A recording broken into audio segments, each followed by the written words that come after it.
Olá pessoal, vamos lá. Tô aqui com esse vídeo para trazer essa conclusão do exemplo de limite lateral à esquerda usando as desigualdades, mas antes aqui uma motivação do porquê disso, né? A estrutura, para quem não lembra. Bom, vamos lá. Nas aulas passadas a gente já tinha visto principalmente na primeira aula de limites, uma tendência mais pontualizada, né, para verificar essa questão aqui, se existe esse limite, e a gente pegava todo o tamanho desse intervalo, só que como eu tenho contribuição positiva e teoricamente, né, aí eu vou colocar aqui aspas, parte negativa, para tirar essa influência de uma possível contribuição negativa, bem aspas, né, aí a gente coloca módulo. Aí quando a gente entra nos limites laterais, e na aula passada a gente tinha entrado em limite lateral à direita, ou seja, esse pedacinho aqui, a gente tira o módulo. Porque aí, agora que a gente está focalizado nessa parte, então a gente está pegando valores que estão vindo desde o mais infinito até chegar na minha variável de estudo. E aí, do mesmo modo, que a gente fez na aula passada, de limite lateral à direita, aí agora a gente também vai tirar o módulo para estudar esse pedacinho aqui.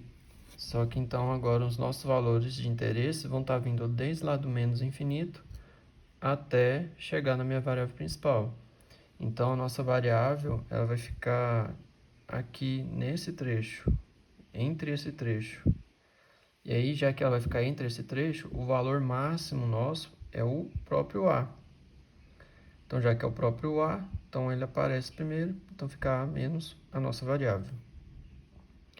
E aí, com esse tipo de enfoque, a gente tem essa estrutura algébrica e lógica, né? Qualquer que seja a minha variável e o ponto real da minha reta real que eu quero estudar, e qualquer que seja um parâmetro epsilon esperto, pertencente aos reais positivos, então existe um delta real positivo tal que essa desigualdade, uma vez sendo aceita, então podemos concluir que a minha f de x possui um certo limite e a diferença em módulo ela é menor que o epsilon. Lembrando que esse nosso limite aqui tem que ser um valor real. Então, explicado já mais ou menos a ideia, né, por detrás do cálculo de limite lateral à esquerda, vamos para o exemplo que eu trouxe na aula passada e dessa vez eu vou concluir aqui com vocês.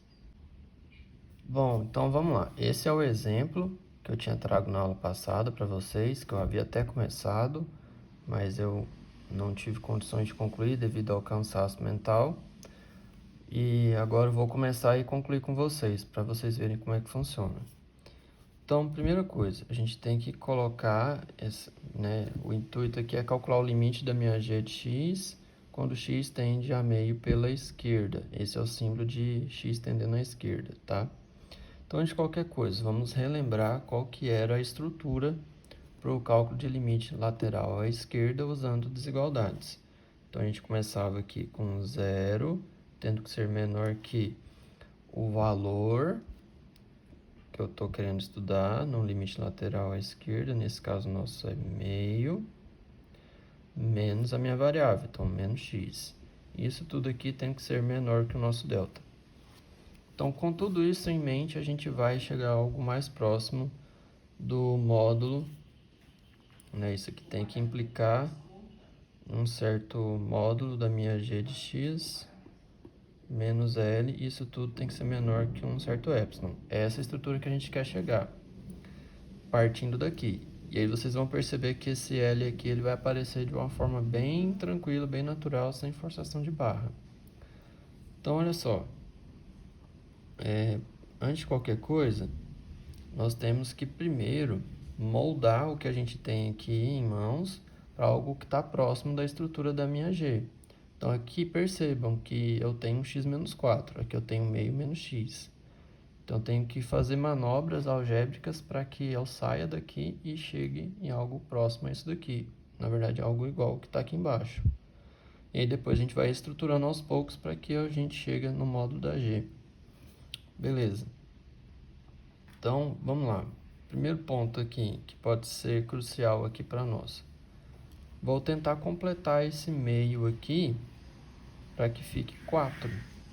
Então, quanto que eu preciso somar na minha fração meio para que o meu resultado final seja inteiro e igual a 4 aqui, né? Já estou considerando só o valor, tá, pessoas? Não estou considerando o sinal em si. O sinal a gente vai ajustar ele depois, mas focando no valor primeiramente, tá?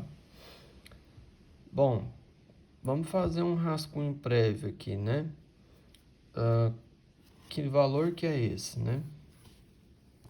Então, olha só. Eu tenho que... Vamos imaginar que eu queira... né, deixar aqui como observação. E isso aqui vai ajudar muito para aqueles que não conseguiram entender o porquê que eu tinha somado aquele valor lá, fracionário, para interar 4. Então, imagina o seguinte, que eu tenho aqui o meio, né, a fração meio. Eu queria somar com alguém, por exemplo, y, e essa soma toda tem que me dar 4. Então, que valor que é esse que eu somo meio e que dá 4? Bom, eu posso fazer o seguinte, eu posso pegar esse meio e jogar para o outro lado aqui. Percebam que ele está positivo e ele vai vir para cá, então, negativo. Então, y vai ter que ser igual a 4 menos meio. E agora, eu faço o quê? Tiro o mínimo múltiplo comum. Tirando o mínimo múltiplo comum, a gente fica com y igual denominador em comum 2. Aqui esse 4 tem o 1. Então, 2 dividido por 1, 2. 2 vezes 4, 8. Tem um menos aqui, menos. 2 dividido por 2, 1. 1 vezes 1, 1. E aí, 8 menos 1, então a gente conclui que o nosso y que a gente está procurando tem que ser 8 menos 1, 7. E o 2 está aqui embaixo, então 2. 7 sobre 2. Por isso que na aula passada eu tinha somado esse cara. E agora, justificado essa prévia utilização que eu tinha feito na aula passada e vou utilizar novamente, agora aqui de uma forma mais direta, eu vou ter que então somar 7 sobre 2 na minha desigualdade inteira. Então, 0 mais 7 sobre 2, ficamos com 7 sobre 2. Isso tudo tem que ser menor que meio mais 7 sobre 2 menos x. Isso tudo tem que ser menor que delta mais 7 sobre 2. Beleza? E aí, como a gente já sabe, meio mais 7 sobre 2 tem que dar 4. Por quê? Porque 7 sobre 2 aqui tem que ser menor que... Isso tudo dá 8 sobre 2, pessoal. Menos x. Isso aqui menor que delta mais 7 sobre 2. E aí 8 dividido por 2 é quanto? 4. Então por isso que a gente fica com 7 sobre 2. Isso tudo tem que ser menor que 4 menos x. Isso tudo aqui tem que ser menor que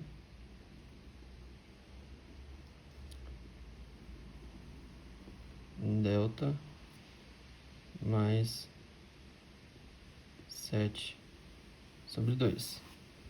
Beleza. E agora o que a gente faz? Né, num processo como esse daqui. Agora a gente tem que inverter a posição. Porque, olha, a minha g está com x sobre 4, só que na posição de denominador. E o cara aqui está na posição de numerador. Então, o que eu vou fazer? Primeiramente, né? Vou inverter essa posição, que simbolicamente significa elevar todo mundo aqui a menos 1. Ou seja, vou trocar todo mundo de lugar. Então, a gente vai ficar aqui 2 sobre 7. Se aqui agora era menor, agora fica maior que 1 sobre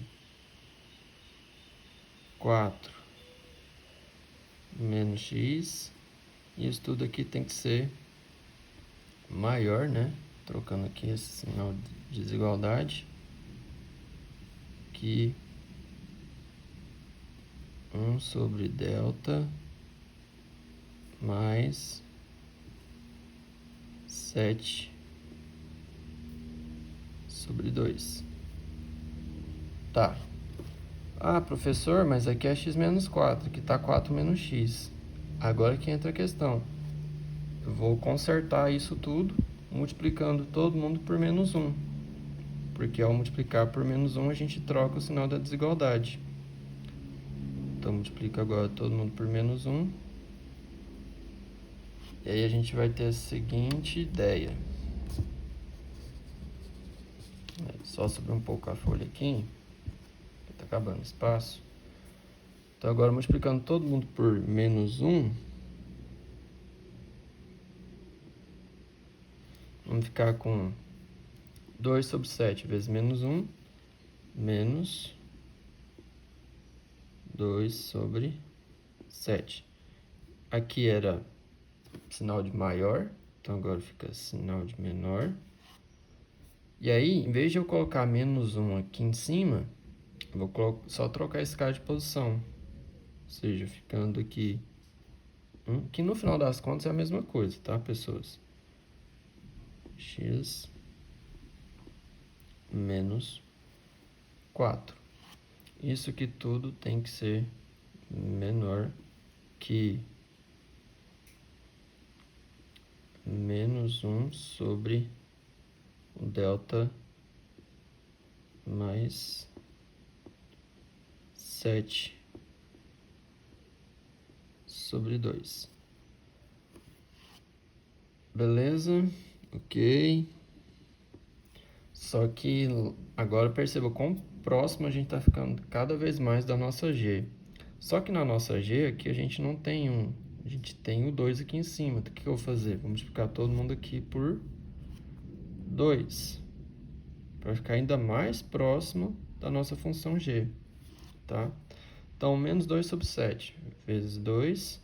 A gente já fica aqui com menos 4 sobre 7. Isso tudo aqui, pessoas, tem que ser menor que 2 sobre x menos 4. Tá legal? Que é um 4. Isso tudo aqui tem que ser menor que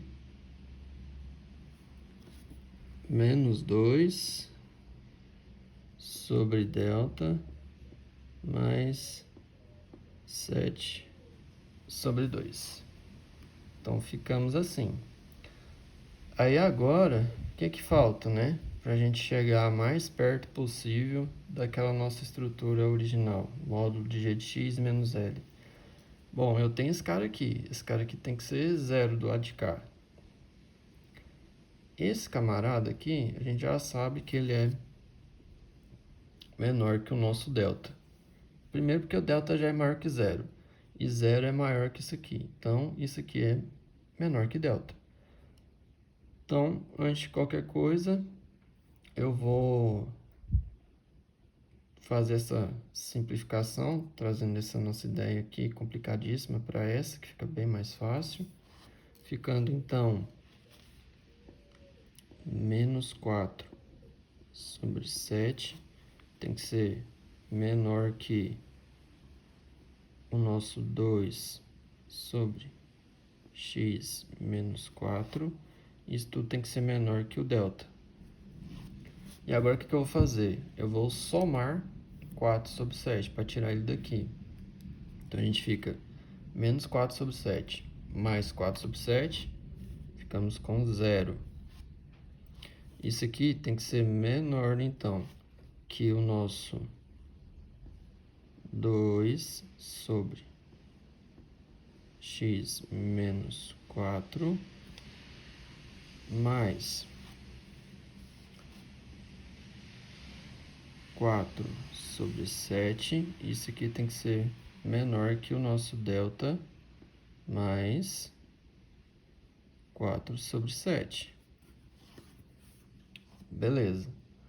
Aí agora, o que a gente pode fazer, né? Vou descer só um pouquinho mais essa folha para ganhar mais espaço. E agora a gente pode já a caminho, né, da finalização, tudo, lembrar que qualquer valor real x, ele é sempre menor ou igual ao módulo dele. E aí eu já expliquei para vocês por que que isso funciona. Por quê? Porque por definição, módulo de algum número é sempre o valor positivado, ou seja, vai ser sempre x todas as vezes que esse x, né, for maior ou igual a zero, ou então menos x todas as vezes que esse meu valor x for o quê? Menor que zero. E aí, por isso que isso aqui é válido. Então, como essa ideia aqui funciona por conta dessa definição aqui, né? Então, deixa eu ter essa simbologia aqui, ó. Para indicar que módulo de x, por definição, é isso daqui. Então,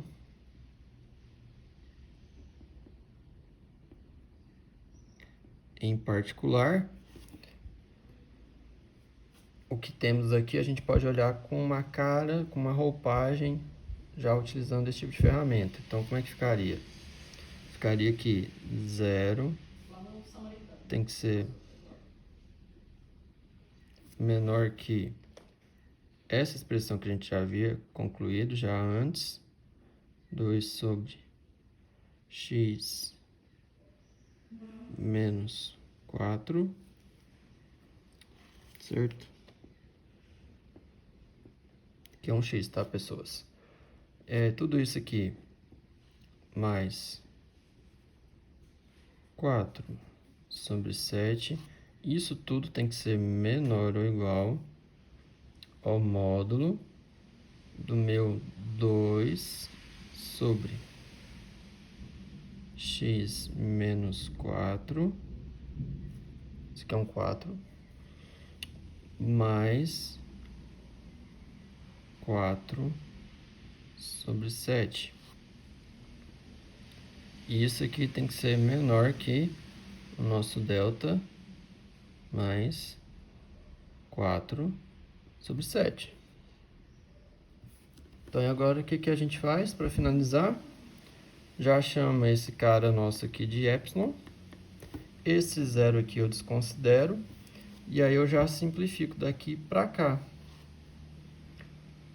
E aí eu vou até deixar ressaltado um detalhezinho, porque que mesmo não tendo um mais aqui, eu ainda já encontrei o valor do limite da minha g. E eu já vou substituir esse cara aqui pela minha g de x. Que de fato isso aqui é a minha g de x, que a gente tanto estava querendo estruturar. Então, fazendo essa né, desconsiderando esse zero aqui e substituindo essa ideia para cá, e já substituindo isso aqui por g de x e chamando isso aqui de um certo epsilon, como é que a gente fica? A gente finaliza o nosso exemplo de tal forma que fica módulo da minha g de x, que é esse cara aqui, tudo, menos o menos 4 sobre 7. Por que eu fiz isso? Para poder mostrar para vocês com maior clareza quem que é o limite da minha g de x quando o x tende a meio pela esquerda. E aí tudo isso tem que ser menor que o nosso epsilon. E aí tá aqui calculado, ó. Limite da minha g de x quando o x tende a meio pela esquerda é menos 4 sobre 7. E assim a gente finalmente finaliza o nosso exemplo.